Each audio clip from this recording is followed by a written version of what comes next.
These conversations made me really think hard. First of all, a new question arose: where were we going, and what kind of work would we have to do? After the departure of my Zamostoyev pals and Vladishevsky, I was left alone. Gorchakov did not count, because he spent a lot of time on administrative work in our Russian sector, and when he was free, he usually went to the general's barracks. Few people had free access to it, but he did.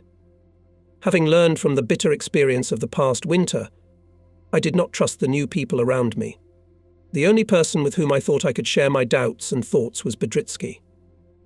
I told him what I had learned about Peenemünde and asked his opinion.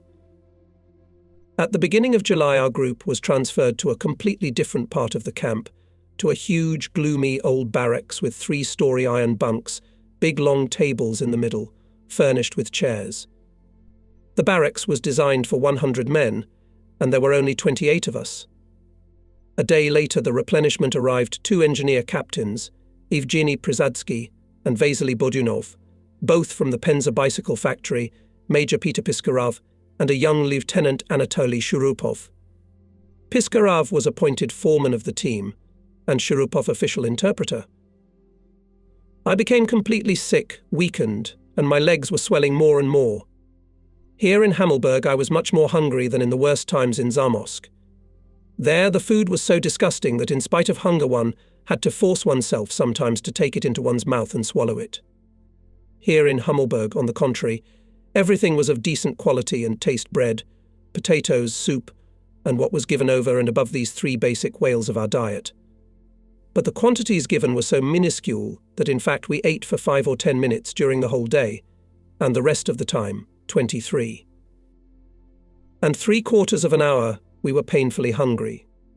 I began to sleep badly, getting up at night, drinking water without end. My stomach only worked once a week. Our barracks was on the very edge of the Russian sector.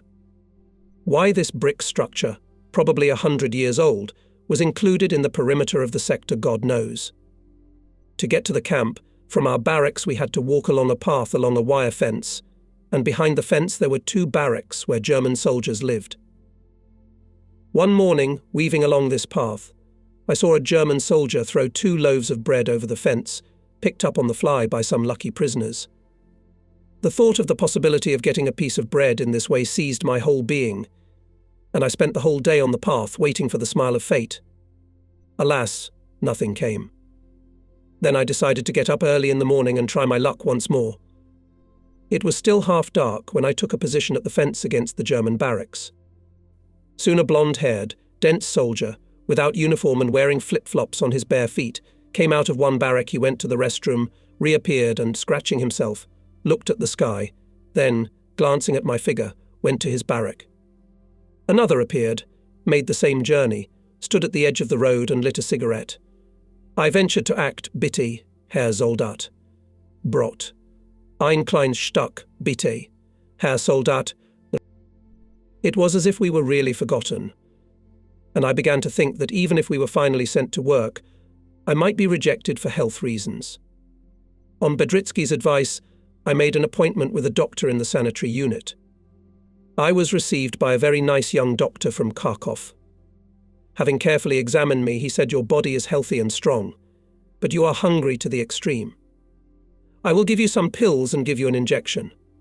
After that, the orderly will give you liquid porridge, very nutritious. Come every day in the morning for this treatment, including the porridge. It should help." It helped. After a few days, I began to feel much stronger. Even the swelling in my legs began to subside noticeably. Behaved in a way that did not please anyone. We are, unfortunately, slaves. Knowing your stroppy nature, I warn you of this. Don't risk your life, you and we will need it. What I said about the beginning of the organization of the Liberation Army is beginning to take definite shape. I hope to meet you again. Now, about something else. Major Piskarov has been appointed by the camp management as your group's foreman, and I don't know why. I don't know who he is or what he breathes, but what I know about him doesn't make me sympathize with him. How Piskarov, a Soviet major, came to trust the Germans so much, I don't know either. They say he is very pro-German. I somehow instinctively do not believe him and advise you to be wary of him, at least until you can figure him out for yourself. If we succeed in organizing the Liberation Army, we shall have to show some pro-Germanness for a while, but this will be only at the top, in official relations. It is possible that Piskarov has this camouflage too, for personal reasons. You will see for yourself. That is, in fact, all I wanted to say. Be healthy and careful.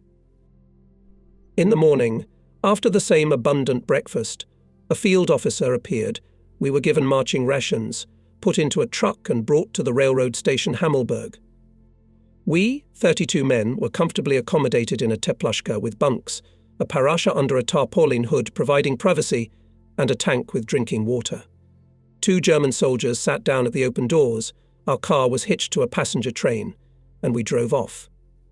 We travelled, as they call it, in the first class. We had a march ration, a whole loaf of bread, a can of tinned vegetables with small pieces of meat, a pack of cigarettes for 2, plus our escorts twice a day brought a pretty decent soup, which we could eat from scratch. Our road escort consisted of a Feldfebel and 6 soldiers, who changed every 4 to 5 hours at the open doors of the wagon. The rest of us went somewhere in the train. All the soldiers and the field officer were elderly, good-natured and quite talkative people. They all talked about Germany, about the towns the train was passing by, showed pictures of their wives, children, and one of their grandchildren, treated us to cigarettes, and everyone was happy. Through Shurapov we asked them questions about where we were going, what kind of work we were doing, and what the ANR was. The soldiers either didn't know much about the ANR themselves, or for some reason they didn't want to talk about it. I immediately remembered my conversation with Wladishevsky, because one of the soldiers, raising his finger, also began with a mysterious, "Oh! Oh!" Such a wichtige organization, and another confirmed his comrade's words by shaking his head affirmatively, and with a significant look also said, "Oh, we learned that we had more than 600 kilometers to travel, and that we would not arrive at the place until the next day." Toward evening our wagon was unhitched and put on the spare tracks. The soldiers left, locking the wagon tightly and closing the outer shutters. From the sound of it, one of them was on duty outside all the time. We began to settle in for the night, and soon everyone in the wagon was asleep. All the last week I had been looking at Piskarov, and after my farewell conversation with Gorchakov, I looked at him very closely. I did not like him by some, probably prejudiced, feeling it seemed to me that even there, at home, he was a member of the party. People of this type, having nothing of their own to bring them to the front ranks, but having a constant thirst to play an important role, joined the party, sat down in soft armchairs behind wide desks with a telephone, in their office, with a secretary at the door, and relying on their position as party members, played this important role running a collective farm, a factory, or a trust, with little understanding of the matter, but piously adhering to the party line. The bosses were satisfied with them, and they were satisfied with their important position and access to closed distribution centers. I had a premonition that he and I probably wouldn't work together. I could not find out who he was, where he came from, where and when he was captured. Shurapov, or Tolka, as everyone began to call him, was just a boy, only 20 years old. He was a penultimate year student at the Institute of Foreign Languages in Odessa, but German was his native language. He was born, raised and brought up in his mother's family, the daughter of German colonists in the Odessa area. He was a cheeky, somehow jaded, very nervous, thin and restless as a flyboy. After the hunger he had experienced in the Chenstokoe camp for Red Army soldiers, he could not get enough to eat, and, having instantly swallowed his portion, begged others for at least one more bite. At night our wagon was again attached to the train, and I fell asleep to the measured rocking of the wagon and the clatter of the wheels. In the morning the soldiers brought coffee with German Army hard as stone gallets and sat down again at the open doors of the Teplushka. It was about 12 o'clock in the afternoon when we were unloaded from the wagon. The station building was inscribed in Gothic letters Greyswald. In columns of 2, guarded by all 6 soldiers and a field sergeant, we followed a path across the field to a large group of red brick buildings. The weather was overcast, foggy, drizzling with a light rain, and by the time we reached these buildings we were all soaked and cold.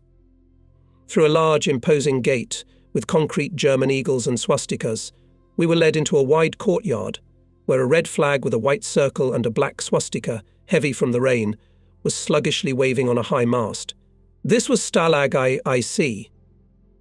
The rain was getting heavier, and we stood in the middle of the courtyard. The soldiers and the field febel had left, leaving only one standing dejectedly in the rain, wrapped in his raincoat. Piskarov, in spite of our requests, refused to ask a soldier to allow us to cross the courtyard and take shelter under the covered passage between the buildings. Then I took the initiative, approached the soldier, and using my poor stock of German words and a large number of gestures and facial expressions, explained our request to him. The soldier immediately agreed, and we hid from the rain under an awning. My actions over the heads of my superiors were obviously not to Piskarov's liking, but everyone else was pleased. Finally, about 25 minutes later, our convoy field felon appeared, accompanied by a non-commissioned officer, evidently from the camp management. There was an official handover of live goods from hand to hand, according to a name list. The Feldfebel said to us label wall, waved his hand and left, and the non-commissioner ordered us to follow him. By passages between the buildings, through several gates guarded by sentries, he led us into a room like a large garage with bunk beds of iron. Here we were met by a young, neatly dressed man in a Soviet naval commander's uniform who said to us, "Hello, gentlemen. My name is Vyacheslav Mikhailovich Granov. I work in the Stalag Chancellery, then in the Russian department. You will stay in this room for 2 or 3 days before you go to the work camp to which you are assigned. Now you will be fed, then you will go to the bathhouse and receive new uniforms and underwear. Lieutenant Andrei Kuzmik Novikov will stay with you. And I will come again after 5 in the evening, and then I will share with you what I know about your future work and the conditions in which you will live." They brought food, good soup, bread, boiled potatoes in sufficient quantity. We ate, and at once Novikov took us first to the bath, and then to reclothing. We were given new underwear. Almost all of us received English woolen military pants and blue-grey Dutch jackets, besides 2 pairs of grey paper thick socks and a pair of rough, sturdy, well-mended boots. In the warehouse where we received all this wealth, we could even be matched for size and height. By 3 o'clock in the afternoon, we clean, decently dressed and relatively well-fed, returned, led by Novikov, to our temporary quarters, and here a surprise awaited us. On the table stood 2 cardboard boxes with an inscription in Russian housewarming gift. It was the Russian group in the camp who had decided to mark our arrival. In the boxes were canned meat, cookies, dried fruit, milk and egg powder, cigarettes, chocolate. Melnikov and Piskarov began to divide all this into 32 parts, and Novikov at this time told us about where we had come. This Stalag IC is the centre for the whole of Pomerania, all work teams, in agriculture at the Boers, in industry and on the railroad, that are administratively subordinate to the Stalag. In the camp itself live privates from the French and Belgian army, those who do not want or for some reason cannot work. They are not forced. There are not many of us Russians here, only 32 people, just like you. There are 7 working in the chancery, 9 in the tailor's shop, 11 in the shoemaker's shop, and 5 in the kitchen. Granov is the foreman of our entire Russian team. There are nearly 5,000 Red Army soldiers in the work teams assigned to our Stalag. We have excellent relations with the French and Belgians, and therefore we do not need anything. I must say that in terms of food, I personally never lived like this before the war, at home. Your group is the first officer group sent to work in our Stalag. He said that almost everyone in their group had been captured in the Kiev encirclement, and they, the clerical officers, had been selected here on the basis of their knowledge of at least 2 languages, German and French or English. Granov was a sailor, fished out of the water by the Germans after a shipwreck in the Baltic Sea, and he knew German, French and fluent English. The French and Belgians living permanently in the camp were about 4,000, in addition to about another 1,000 or so in work crews, mainly of large Boers. In addition, there were 2 special camps run by the Stalag administration, one for the political staff of the Red Army and Navy, the other a punitive camp for French and Belgians who were guilty, under the Geneva Convention. At the camp there was a permanent representation of the International Red Cross, but any communication between this representation and the Russian group was strictly forbidden. Our temporary camp was a long building with 8 large rooms, originally, apparently garages for heavy vehicles or perhaps tanks. 5 of these rooms were locked, 1 was occupied by clericals, another by the rest of the Russian group, and the 3rd was given to us. On the other side of the narrow, long courtyard was exactly the same building, but without doors, and on the sides were high barbed wire fences with wickets. 1 was locked, and the other, through which we passed, was guarded by a sentry. At 5:30, all the members of the small Russian colony of the Stalag came home from work, and immediately dinner arrived on 2 carts. After the housewarming gift, no one actually wanted to eat, but a prisoner never refuses food, and we filled our stomachs to capacity. Granov appeared after dinner, came to our room, asked for general attention, and began to tell us what he knew. Na, with a mysterious O, is a large complex of production-type military laboratories and testing stations located on the island of Uzdom, at the mouth of the Pina River, in 3 towns: Pinamonde, Zinowitz and Kozaru. Our camp is established in the town of Wolgast, on the mainland, opposite Uzdom. So far there are only 10 Red Army prisoners there, i.e. the housekeeping team. The camp is waiting for us. The camp is equipped with a drafting room in which we will work.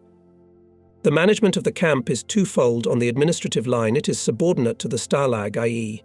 to the Wehrmacht, and the commandant there is Field Febel Radatz. Granov has never seen him, but has heard that he is a military marriage. For some reason he was expelled to the rear, in spite of his young age.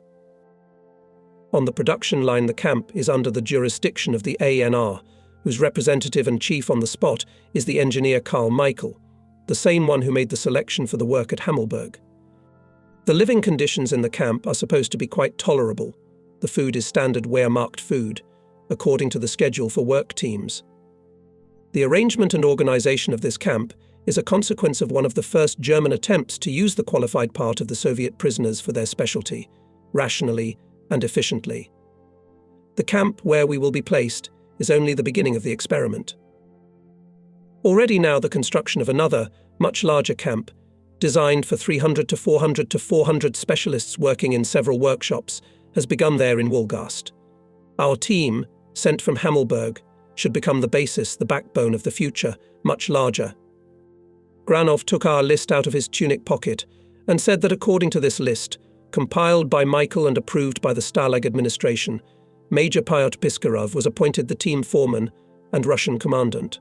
Of the camp, Anatoly Sharupov was appointed the official interpreter and the foreman in the drawing room.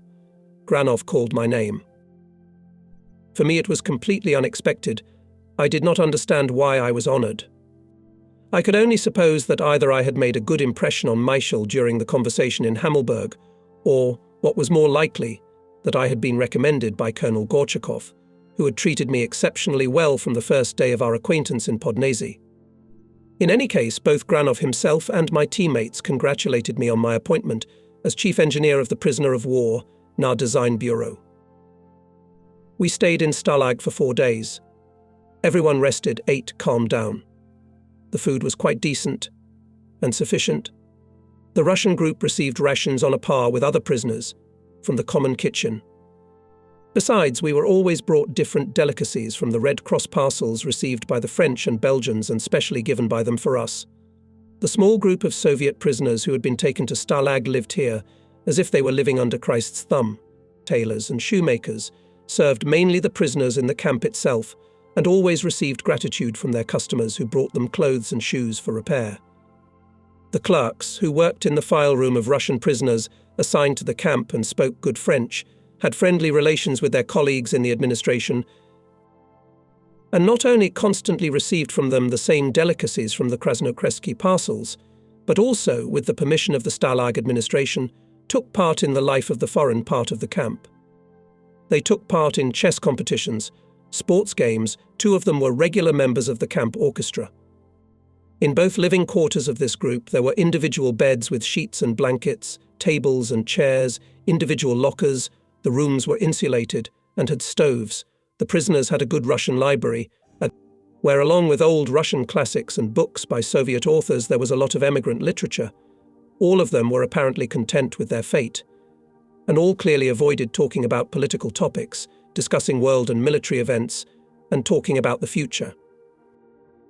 I asked him 2 questions: whether he knew more about Wolgast and the ANR than he had told us, and how he morally viewed our situation, the situation of Soviet or Russian engineers forced to work in the German war industry. To the first question, he answered simply no. I have told you everything I know, I have no additional information. Then, as if with curiosity, looked at me and said, your second question is very naive. Or is it a provocation? And after a moment's silence, added, let's go to my corner and talk. This corner was behind large cabinets and a tarpaulin curtain in the room where the clerks lived: a bed, a table, several chairs, a closet, a shelf with books, a gramophone. Very clean, neat, and even comfortable. We sat down. Looking around, I said, it seems to me that now I have seen the whole wide range of living conditions of a Soviet prisoner in German camps, from the barracks in Zamosk, where 6 dozen starving wretches lay on the floor, to this corner with a good bed, books, and a gramophone. And of course, the owner of this corner does not feel hunger. I understand your bitter feeling, so before answering your question about morality, I want to make some introduction, he replied, and told me the following. He was a hereditary sailor born and brought up in Kronstadt. His father, who died in the Kronstadt uprising, was one of those who remained loyal to the communist government and did not join the rebels.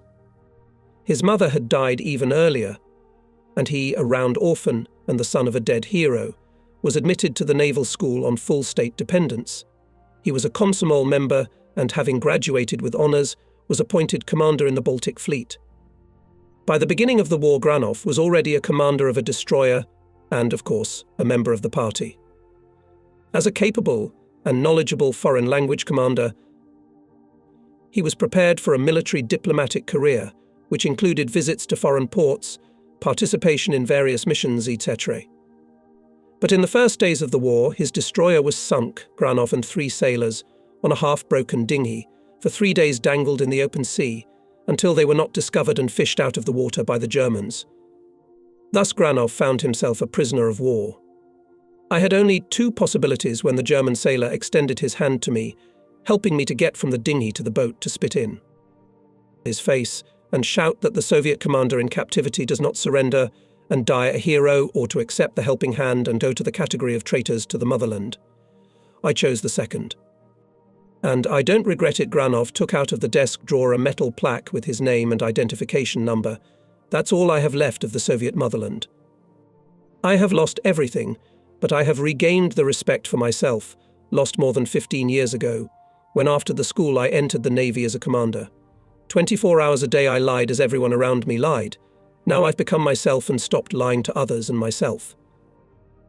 He spent almost 3 months in the camp in Königsberg, where the conditions of the prisoners were similar to Zamosk, but when his rank and knowledge of languages became clear, he was brought to Greifswald and offered to work in the file room of the Russian department in the position of the head of the group. I was lucky. I was only 3 months in the position you have been in for over a year. I ventured to ask him a direct question: so are you now fully in the camp of the enemy?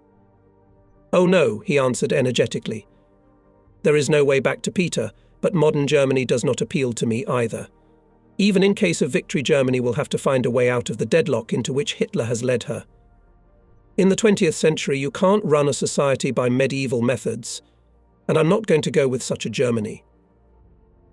With regard to the question of morality, his thought was as follows: every job of a prisoner of war in Germany helps her in the war with the Soviet Union and the Allies.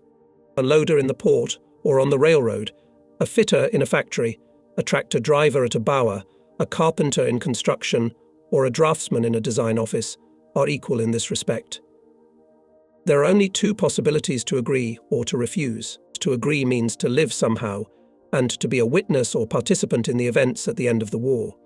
To refuse means to die in one of the special purpose camps.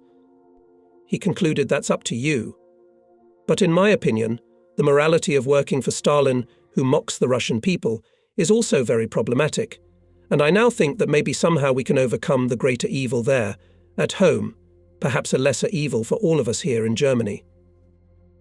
As I parted from Granov, I thought that the thoughts of Władysławski, Gorchakov, and to a certain extent my own, had much in common with the statements of this ex-communist sailor. The next day, in the afternoon, our whole crew was led out to the yard where we had arrived. We had to pass the block where the French lived, and they gave us a whole ovation. There was a truck waiting for us, but before we were loaded, we were lined up in 2 rows, and a thin, immaculately dressed military man in a field sergeant's uniform appeared in front of the line and said something like a welcoming word. This was Radatz, the commandant of the camp at Wolgast. His speech was translated by Shurupov. Then an elderly lieutenant of small stature came up to us. He had a very professorial appearance, a beard, gold-rimmed glasses, a slightly wrinkled, ill-fitting uniform, a soft, even shy smile, nothing military. He addressed us in Russian, but with a strong German accent and funny snaggle-toothed expressions. "You gentlemen are travelling for drafting work, and please behave with discipline." He called himself Sonderführer Zeichelmann and said he was in charge of the Russian department in the Stalag. "I am your great friend, and I want you to live well. If you work well, your superiors will treat you well too. And I want everyone to be well." After these parting words, we were ordered to get into the truck. Fieldfebel Radatz got into the cab. 4 soldiers with carbines sat down at the back of the truck, and we set off. In about 40 minutes, we drove along a good asphalt road, on both sides of which were fields and vegetable gardens, into a cosy German town with a town hall, churches, stores and restaurants, with small quiet streets lined with trees and bushes.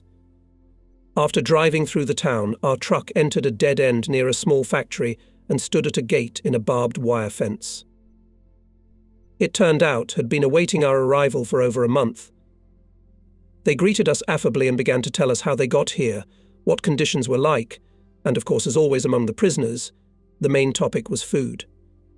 The so-called standard ration of a Soviet prisoner in a work team was very insufficient, or simply hungry. 1/2 pound of bread for a day, a litre of liquid soup with potatoes and German lard, as cubes of rutabaga or kohlrabi were called, and finely chopped pieces of meat, i.e., chopped up unknown parts of unknown animals, which the camp received at the local slaughterhouse. In addition, 20 grams of cheese or sausage, 2 tablespoons of borage jelly, and on Sundays a few hard army galettes. Every morning and every evening one could get a Zatz coffee, as much as one wanted, and 2 or 3 boiled potatoes. Our experts immediately calculated 1,100 calories. The next day, after rising at 6 o'clock in the morning, we were all lined up in 2 rows in the courtyard, and all our superiors showed up. Fieldfebel Radatz, the commandant, and junior non-commissioned officer Frank, his assistant, i.e., representatives of the Wehrmacht, and the representatives of the Nahr Company were our old acquaintance engineer Michael and a non-commissioned officer in Luftwaffe uniform named Valura. First Radatz, then Michael said the same thing: "If we behave well, then we will be treated well by the command, and if not, then blame yourselves." After this introduction and a very meagre breakfast, to which we added something from the supplies made at Greifswald, we were ushered into the drafting room, the place of our work. The team was to consist of 60 men, and for this number of draftsmen the hall was fitted up. Each had a table with a drawing board, on which was mounted a rail on blocks, and a lamp on an articulated pedestal, and by the table a metal chair on a screw column. The workstations were arranged in 3 rows, 20 in each. Michel demanded attention and said roughly as follows: "This room is your workplace. You must first regain your professional abilities, remember how drawings are competently made, and make them in exact accordance with the norms and standards of German industry." He picked up 2 volumes of Die Deutsche Industrie Norm and showed them to us. Accompanying him, as always, Valura added unexpectedly to us, "The Bible is for you. Do you understand? Pan God punished me." It turned out that Valura was Czech. Turning to me, Michel said, "You are appointed foreman of the drawing workshop. I will show you your workplace and give you the appropriate instructions." There was a separate room at the end of the hall with a wide window into the hall. There was a table by the window and a row of cabinets against the walls. The conversation with Michael I remembered well, as it determined our future relations. When I asked him why I was appointed senior, he replied sharply, "I don't know. It was a recommendation from Hammelburg, probably because you are senior in rank. I personally do not care which Ivan will be senior here." Michael's instructions were uncomplicated and concerned mainly accounting for the drawings being made, checking their compliance with the standards, issuing and accounting for drawing aids and paper. In one of the cabinets were stacked small drawers in which were neatly arranged a drawing board, a set of triangles, moulds, a logarithmic ruler, a scale bar, and other small accessories. These individual boxes were to be given to everyone in the morning, and at the end of the day to receive them back and check if everything was intact. The whole set of fixtures, drawing boards, lamps, and even chairs, everything was brand new. For the first few days, everyone enjoyed restoring their professional abilities, thumbing through books of norms and standards, actually well known to all of us, since our Soviet ghosts were almost an exact copy of the German DINs. Then it became tiresome. A big box of Russian books, almost exclusively fiction, was brought from Stalag, and everyone was reading instead of drawing. No one bothered us. Michael and Valura appeared rarely and were not at all interested in what we were doing. But we were reading away and dreamed of being full again. Feldfebel Radatz defiantly did not go into the drawing. The relationship between the representatives of the ANR and the Wehrmacht, represented by Michael and Radatz, was clearly unfriendly and strained, if not outright hostile. This was probably not only a local, personal phenomenon, but came from above. Radatz and Michael, not embarrassed by the presence of the prisoners, often quarrelled among themselves, and it was clear from the tone and content of these often very loud arguments that the bickering was between departments.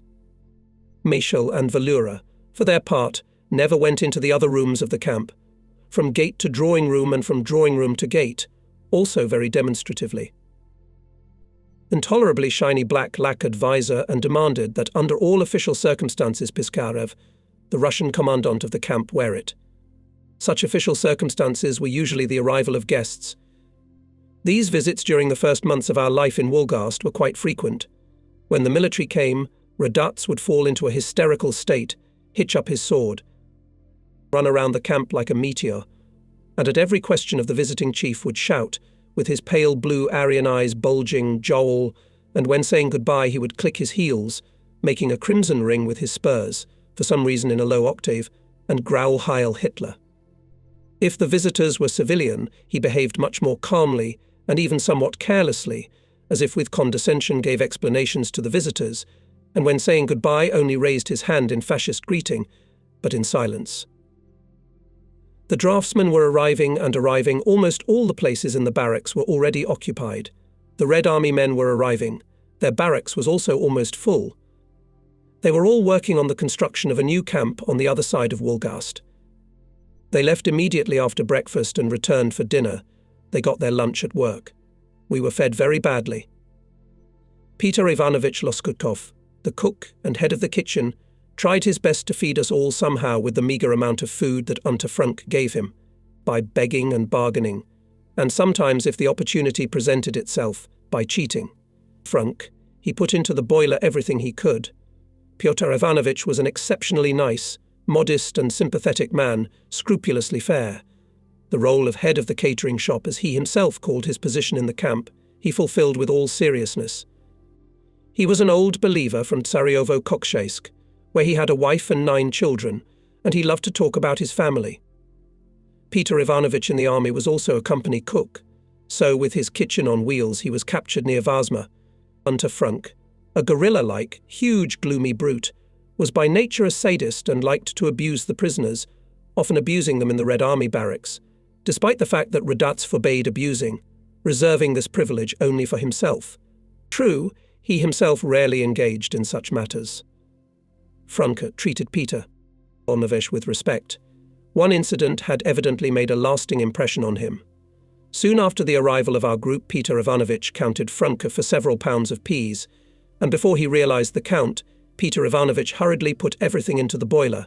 Frank became furious and, seizing a long wooden stirrer, struck Peter Ivanovich, but when he wanted to repeat the blow, Peter Ivanovich armed himself with a large kitchen knife and stood in front of Franke with such a determined look that he put down the stirrer, swore and left.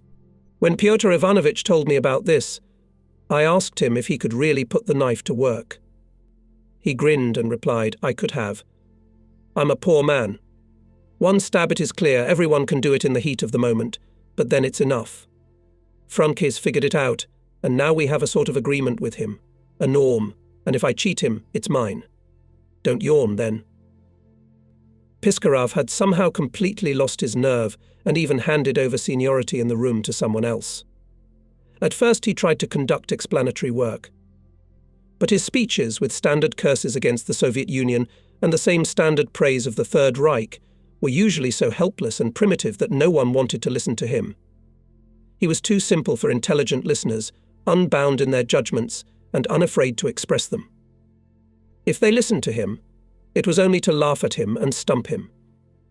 He turned into a confused and disoriented man, while clearly suffering from his strange and offensive position, on the right flank, wearing a stupid bright yellow cap put on him by a German neurasthenic Feldfebel.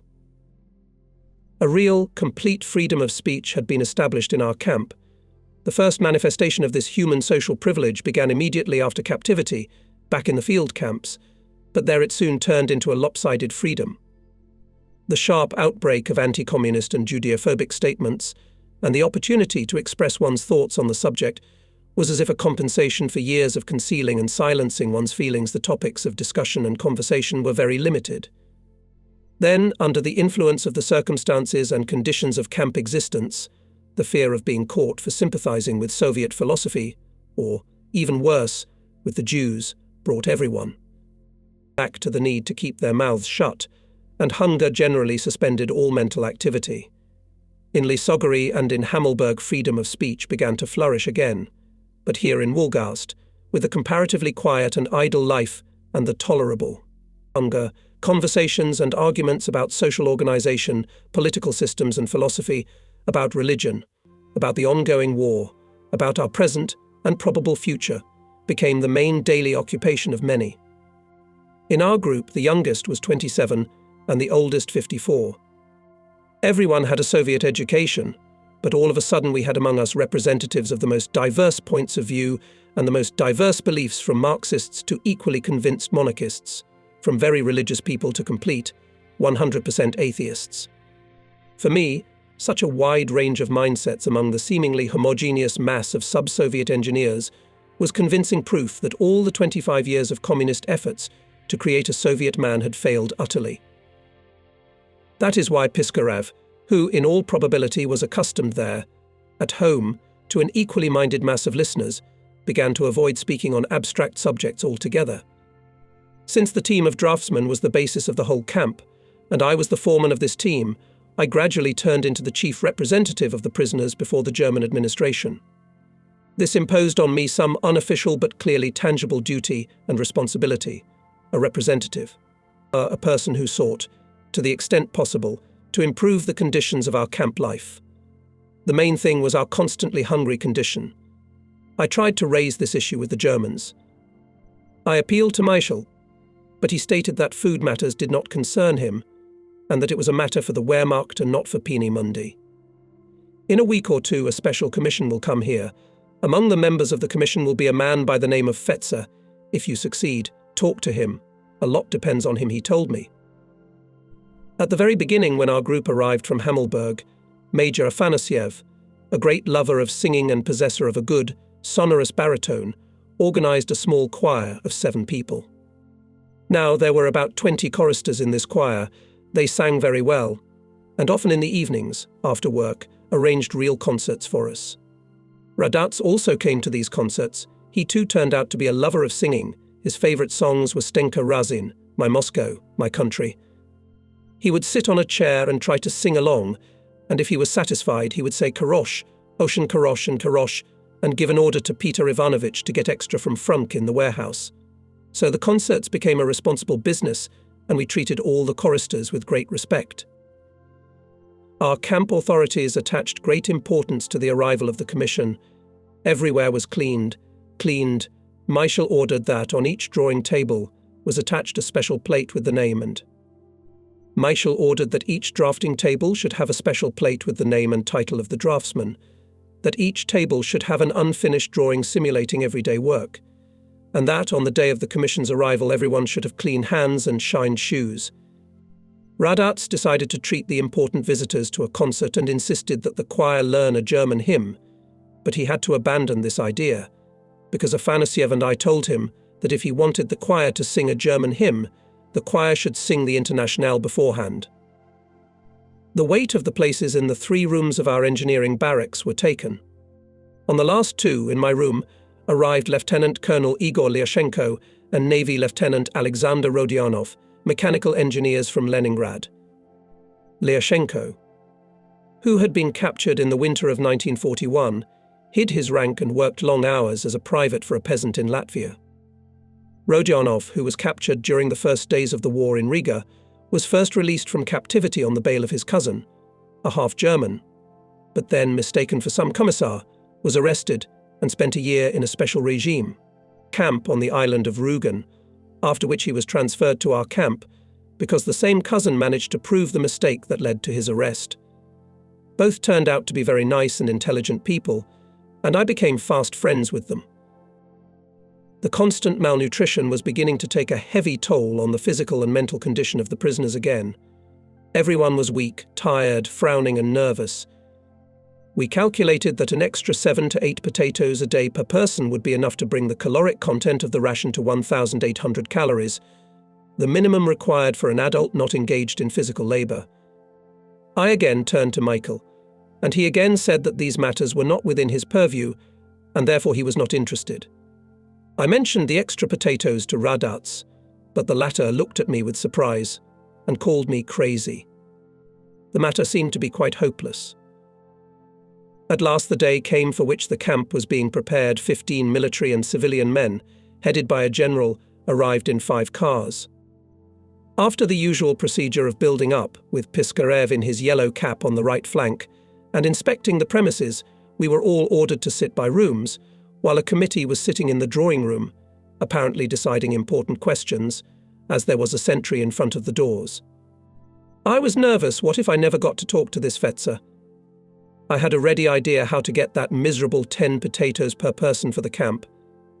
I knew that the local Boers suffered from a lack of labour, especially during harvest time. My idea was to organise small brigades and send them out to do field work, and receive payment for our work from the Boers in kind, and thus create additional food for the prisoners. I did not talk about it with Radats or Michael, knowing that they themselves would not dare to do such a thing, but if someone from above, like this Fetzer, on whom much depends, approves such an idea, we will stop being hungry. The superiors began to come out of the drawing room and get into the cars. We were ordered to go to the hall and put everything in order after the meeting, to clean up cigar butts, cigar ashes, papers on the floor, and puddles of spilled water and beer. The commissioners left, and I never saw Fetzer. But we were lucky.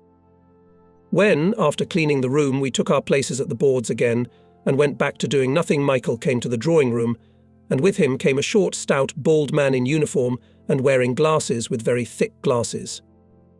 They stood at the door. Michael went back to the German barracks, and the newcomer said loudly in pure Russian, "Hello, Mr. Engineers, or do you prefer that I call you Comrade Engineers? Or say Mr. Comrade Engineers? It makes no difference to me personally.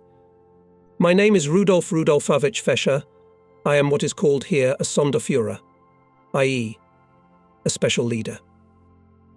He said that from that day on he would visit our team often, and when we moved to the new permanent camp, he would live at the camp for some time. Until the work there is not settled, Fescher also said that our work would begin after the move, and that we would stop beating a cormorant then. He asked me to show him technical support, supplies and everything else you have in your closets.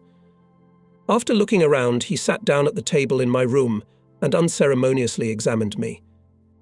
I felt uncomfortable and awkward under the gaze of Fetzer's watery light eyes, ugly magnified by the thick glasses. He took out a pack of cigarettes, lit a cigarette, and, giving me a treat, asked, "Well, what do you say, Mr. Chief Engineer?" "We are hungry. That's all I can say, Herr Sonderführer," I replied. Fetzer looked at me in surprise. "You are receiving the standard military rations you are entitled to, and I can't help you in this case." Further conversation became rather acrimonious, to the point that Fetzer got up and closed the window to the drafting room when I said that, hungry as we were.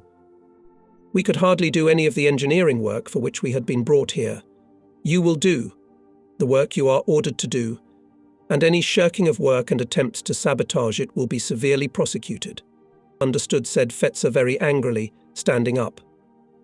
I replied that all engineering work involves brain work, and if a hungry slave can be made to work physically to the point of exhaustion by blows of the whip, it is hardly possible to make engineering thought work by such methods. I added that 2 extra sacks of potatoes a day might solve the problem. What nonsense are you talking? Where am I going? To get you those potatoes. When I mentioned the idea of working for the Boers, he said nothing and left, slamming the door. The loud conversation and Fetzer's angry look rattled the whole crew.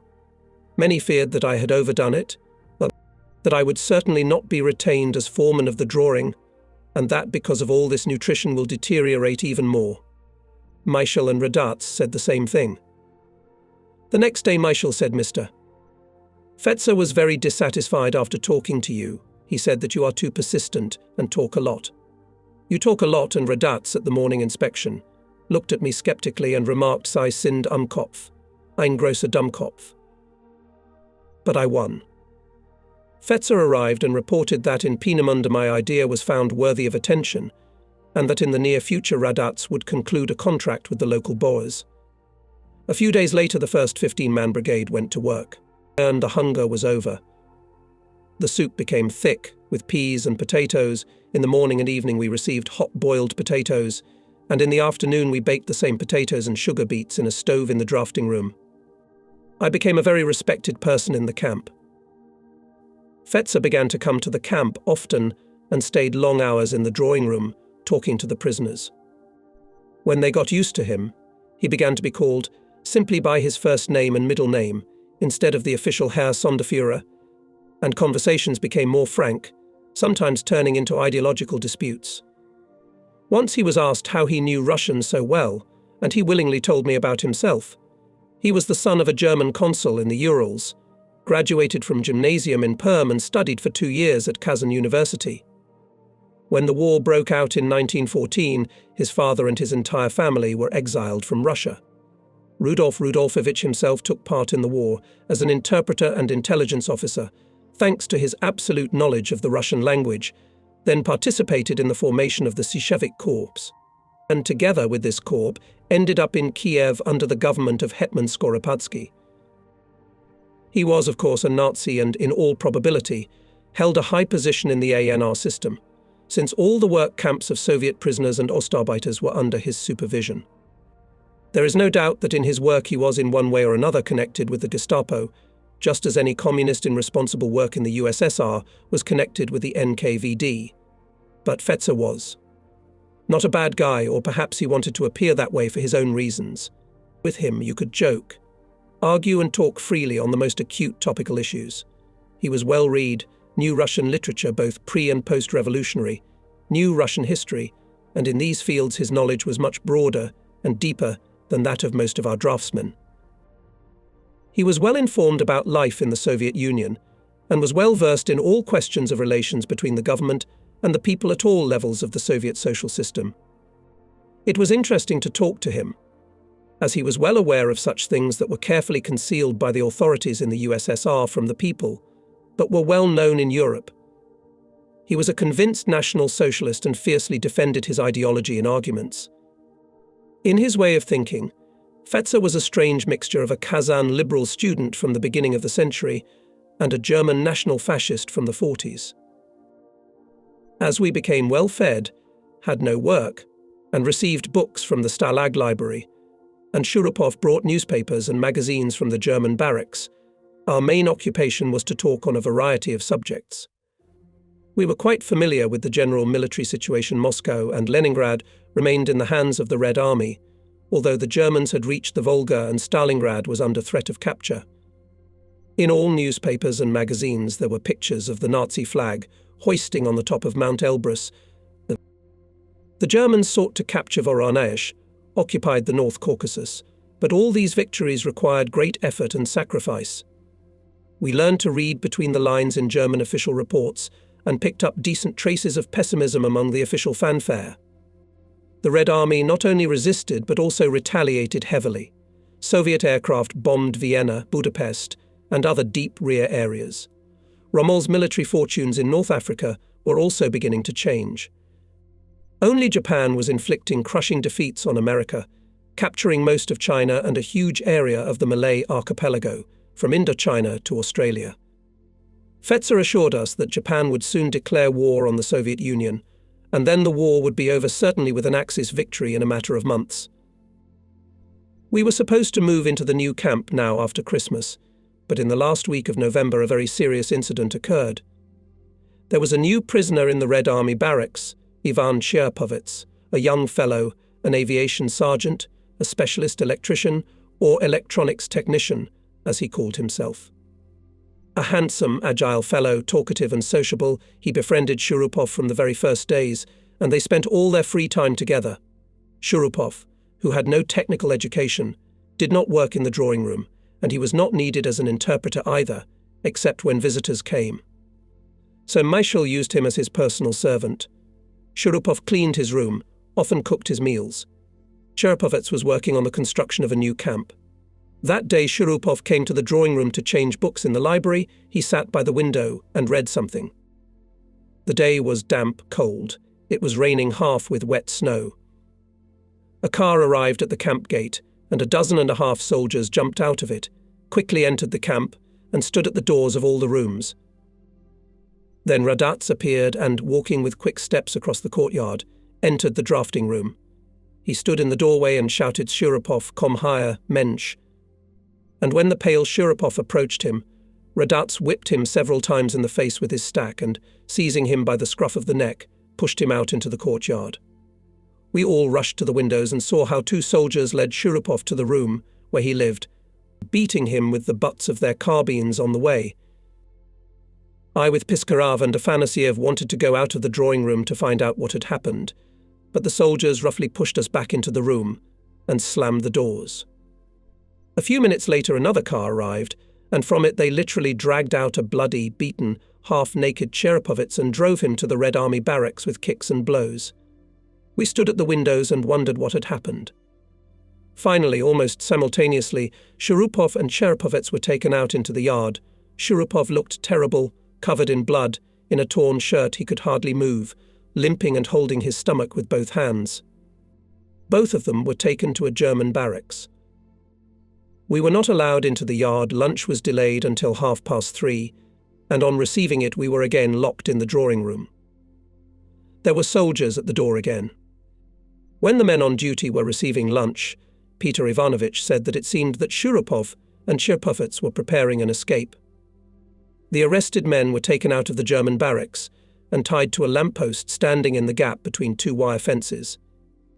Both were wearing only underpants. They were tied with their backs to each other. Even from the decent distance separating the drawing from the fence, the marks of brutal beatings on their bodies, hanging lifelessly from the ropes holding them upright, were clearly visible. We opened the window and began to demand that Radats or Michael come and stop the torture of our 2 comrades. Franke appeared with a pistol in his hand, brought 5 soldiers into the hall, closed the window, drove everyone to the opposite wall, and put the soldiers at the windows and ordered them to shoot at any of us who approached the doors or windows or made noise and disobedience. It began to get dark. We could hear that the Red Army soldiers from the building had returned, but they too were immediately driven into the rooms. The lights were turned on in the camp. All 5 soldiers continued to stand, pointing their rifles at us, frowning at our every movement. We heard that an automobile had pulled up again, and Germans were walking in the yard, talking and cursing loudly.